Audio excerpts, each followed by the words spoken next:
जय श्री श्याम। आज की कहानी मुंबई से राजस्थान शिफ्ट हुई श्वेता की है। तो चलिए कहानी शुरू करते हैं।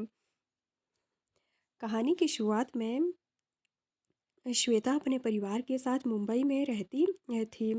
कोरोना के दौरान इससे पहले उनका बहुत अच्छा बिजनेस चल रहा था, परंतु जब कोरोना कोविड-19 आया तो इस दौरान इनका बिजनेस बहुत नीचे गिर गया और इन्हें बहुत घाटा हुआ।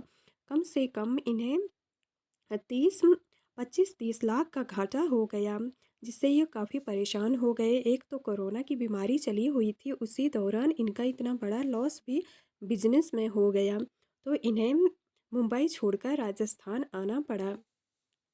राजस्थान में यहाँ से ये खाटू श्याम जी के दरबार आते हैं और इनसे अरदास लगाते हैं, तो इन पर खाटू श्याम जी की कृपा होती है। खाटू श्याम जी की कृपा से इन्हें जयपुर के मनोरपुर में रहने के लिए स्थान मिल जाता है और यहाँ पर ये स्थायी निवास करते हैं।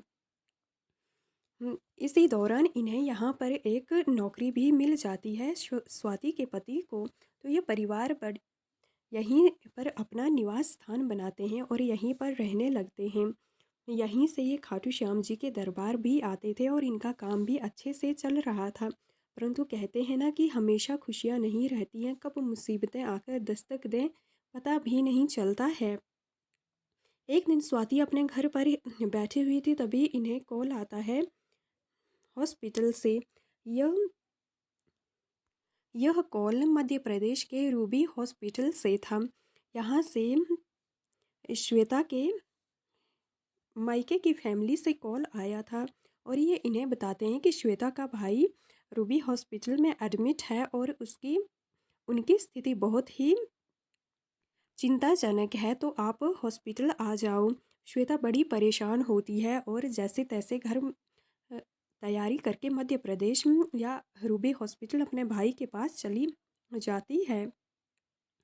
जब यह पूना पहुंचती है तो देखती है कि इनके भाई की दोनों डॉक्टर्स इन्हें बताते हैं कि इनके भाई की दोनों किडनी फेल हो चुकी हैं, अब कुछ भी नहीं किया जा सकता। 1 हफ्ता तक इनका इलाज इस हॉस्पिटल में चलता है, परंतु इनके इलाज के लिए कोई भी सफिशिएंट इंस्ट्रूमेंट उपलब्ध नहीं है और दोनों किडनियां भी फेल हो चुकी हैं। इतना ही नहीं, अब इनका हार्ट भी काम करना बंद कर चुका है।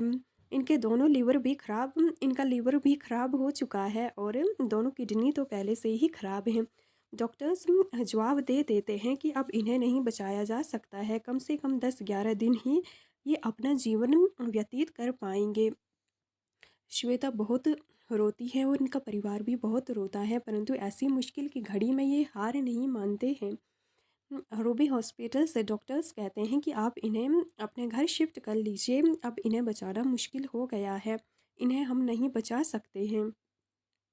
ऐसे समय में श्वेता की मायके की फैमिली श्वेता के भाई को हॉस्पिटल से घर ले जाने के लिए परमिशन लेते हैं। डॉक्टर्स इन्हें कह देते हैं कि आप इन्हें अब घर ले जाइए, 10-11 दिन से ज़्यादा ये नहीं जी पाएंगे। तो श्वेता की मायके की फैमिली इन्हें इनके भाई को घर शिफ्ट करती है। इनका घर दिल्ली में है तो ये दिल्ली आ जाते हैं, परंतु श्वेता हार नहीं मानती है और कहती है कि मैं खाटू श्याम दरबार जाऊंगी और अब यही हैं जो मेरे भाई को ठीक करेंगे। तो ये अगले दिन ही खाटू श्याम जी के लिए चल पड़ती है, परंतु यह कह देती है कि तुम श्याम जी के भजन लगा दो, और इन्हें हेडफोन्स लगा देती हैं और इन्हें खाटू श्याम जी के भजन सुनाती हैं। श्वेता जब खाटू श्याम जा रही होती हैं तो अपने भाई के लिए हेडफोन खरीदती हैं और मोबाइल पे इनकी जो अरदास है या जो भी खाटू श्याम जी के भजन है उन्हें छोड़ती है मोबाइल पर और अपने भाई को सुनाती हैं। 24 घंटे तक ये सुनते रहते हैं और खुद खाटू श्याम जी के दरबार चली जाती है। जब ये दरबार पहुंचती है तो यहाँ आकर श्याम जी से अपने भाई की सेफ्टी के लिए अरदास लगाती है और घर पर इनके भाई फ़ोन पर 24 घंटे खाटू श्याम जी के भजन सुनते हैं। और जब ये अरदास लगाती हैं तो श्याम जी की इन पर कृपा देखिए, इन्हें 24 घंटे में ही आराम महसूस होता है। और 11 दिन की जब इन्होंने ओनली 11 दिन की डॉक्टर्स ने इन्हें टाइमिंग दी थी, परंतु इन्हें इनके भाई को कुछ भी नहीं होता है। और ये खाटू श्याम जी के एक दिन की अरदास और एक दिन में ही खाटू श्याम जी की इन पर कृपा हो जाती है और ये ठीक होने लगते हैं।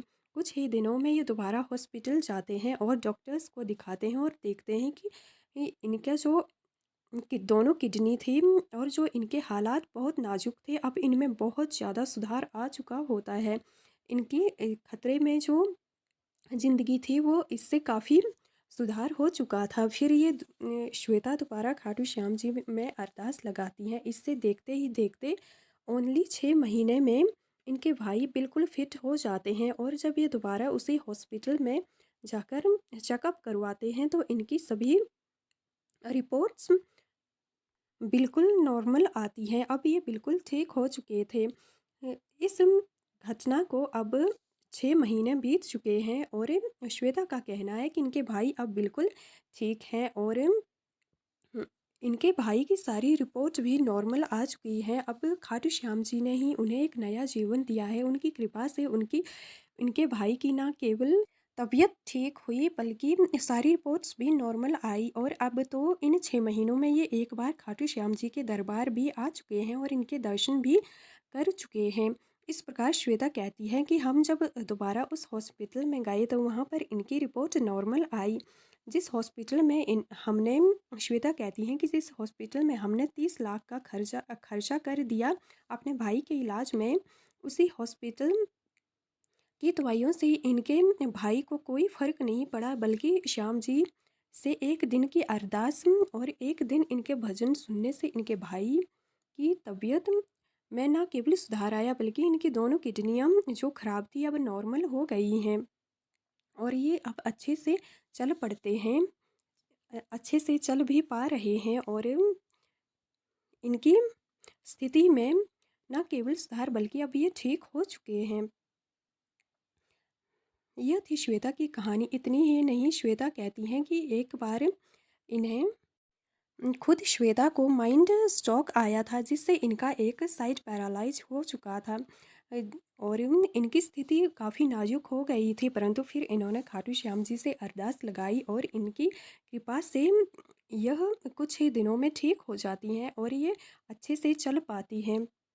यह अब खाटू श्याम भी अच्छे से आ पाती हैं। इतना ही नहीं, ये दंडवत प्रणाम करते हुए भी खाटू श्याम आती हैं। इनका कहना है कि इन्हें इस प्रकार खाटू श्याम जी के दरबार आना अच्छा लगता है। इनके पास किसी चीज़ की कमी नहीं है, परंतु ये अपनी श्रद्धा के मुताबिक दंडवत प्रणाम करते हुए भी इनके खाटू श्याम जी के दरबार आती हैं। इनका एक ही कहना है कि या तो खाटू श्याम को मानना छोड़ दो या सब कुछ इन्हीं पर खाटू श्याम जी पर छोड़ दो, ये सब कुछ ठीक करेंगी। यह थी श्वेता की प्यारी सी सच्ची कहानी, इनके जीवन में घटित सच्ची घटनाओं पर आधारित। इनका कहना है खाटू श्याम जी ने इनका उस समय साथ दिया जब मुंबई में इनका लॉस हुआ और ये रोड पर आ गए थे। ऐसे समय में खाटू श्याम जी ने इन्हें अपने राजस्थान में ही जयपुर के मनोरपुर में न केवल रहने के लिए स्थान दिया बल्कि इनकी स्थिति को पुनः अच्छा बनाया और आज ये बहुत खुशहाल जीवन जीते हैं। इसके बाद इनके भाई की दोनों किडनियाँ फेल हो चुकी थी, तो इस समय भी खाटू श्याम जी ने इन पर इतनी कृपा की कि आज इनके भाई सही सलामत इनके साथ हैं।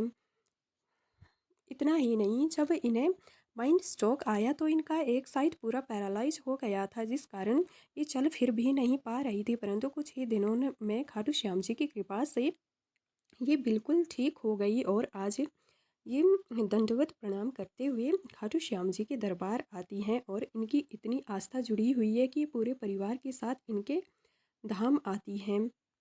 इनके साथ एक और लेडी भी थी जिनकी गुड़िया को माइंड में कुछ प्रॉब्लम था जिसकी वजह से उनकी बेटी या गुड़िया के 4 ऑपरेशन हो चुके थे, जिनकी वजह से इन्हें काफ़ी परेशानियों का सामना करना पड़ रहा था। इसी दौरान ये खाटू श्याम जी आते हैं और इनसे अरदास लगाते हैं।